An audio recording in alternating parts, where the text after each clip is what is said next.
Without further ado, a look at the lineup for Tampa Bay Rowdies. Tonight, they've made just one change. Bassett goes to the bench. He can beat you through combination play. The forward line will go through Blake. Look for him to combine with Shiza and Foster that are very direct at stretching the back line for the Tampa Bay Rowdies. There is Sean McCauley, a happy belated. We spoke to him on Monday and failed to note that it was, in fact, his 53rd birthday. Came up through the Manchester United Academy, was most recent an assistant at Minnesota United. It's his second year at the helm. Crisostomo gets the first touch, and finally we are underway. It is a delay of 1 hour and 54 minutes.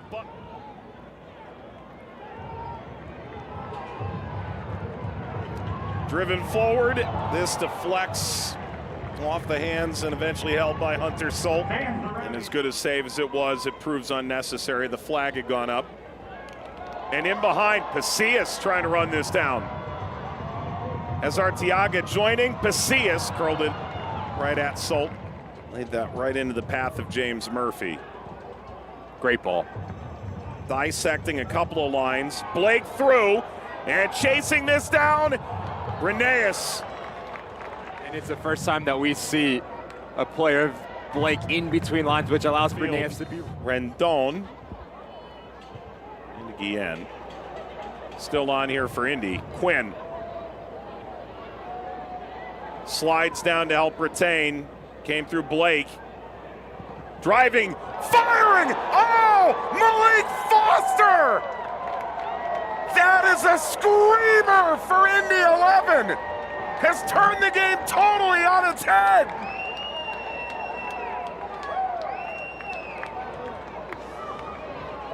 Unreal goal from Maalique Foster.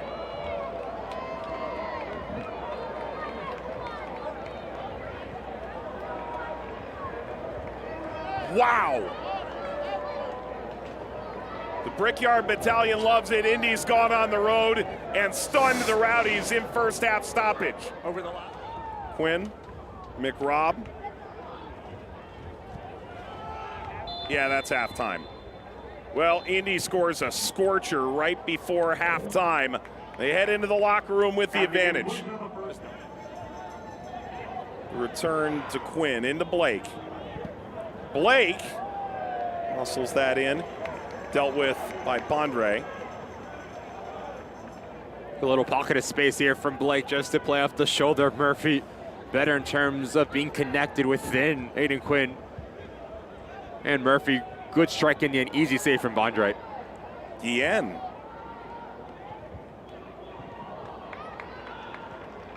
Offers the cross. That'll be a corner. Maybe a little more space than Hogan knew. It's not the third time that we've seen Guillen be really aggressive from her center back position. Just an overload with him and Bodily, both left footers, so naturally want to provide the width for Steve Coleman. When you lose Cal Jennings, who's running the Golden Boot race right now from his new shop in Charleston, other players have to get involved in goal scoring if you don't have that one elite scorer.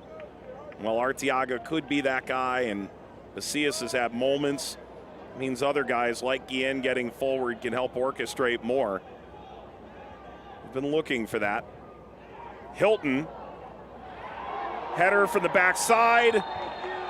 That is a penalty. That is a push in the back on Arteaga. Quality service from Lewis Hilton. It's not the initial ball, it's the secondary ball that can really cause some issues for the team. Hunter Solt is a big dude. 6'7". Arteaga is ready with a chance to pull the Rowdies level. Arteaga above the bar. Also, watch the shoulders of Arteaga once he approaches it, just too casual.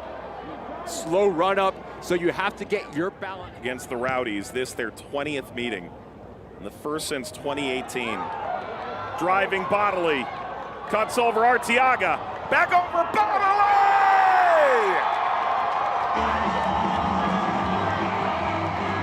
His first of the season comes in a vital moment for Tampa Bay. And it is just the response the Rowdies were looking for.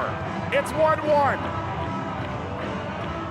deserving here from Blake Bodily as he provides a width here. I just want you to watch his movement when he plays this ball into Pacius. Knows exactly what he wants, and he wants it back. Outruns not one, not two, but 3 Indy 11 midfielders just to create this attacking unit. Fortunate bounce as McRob comes across. There's also support coming, so I don't think anyone's talking about denial of obvious goal-scoring opportunity, right? But that's why you say that transition moment, that tactical foul off the ball. Double change here. We'll see Nick Moon and Joey Skinner in for the Rowdies, their first 2 subs tonight.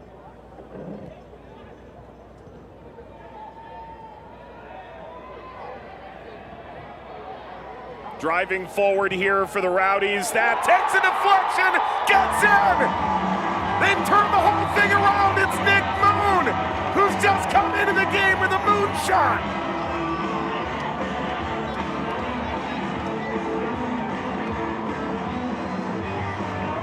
Is this the turning point for this moribund Rowdies season?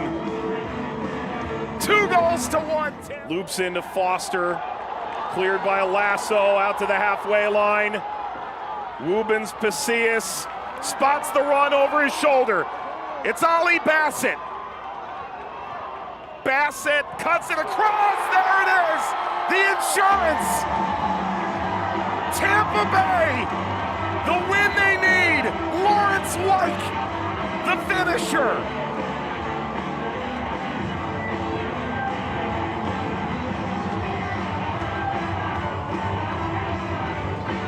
Transitional football at its finest. It starts with a really nice work in terms of the box defending from the Tampa Bay Rowdies, and this is all about decision making. First from Pacius, just to slow it down and allow Bassett to come around the corner. Takes his first and his second touch and just stands up his individual marker, which allows Laurence Wyke the secondary action at that far post, which is no presence of any Indy 11 player. From back to front, Tampa Bay Rowdies get their 3rd and keep. Will run all the way through to Bondre, and that could be that.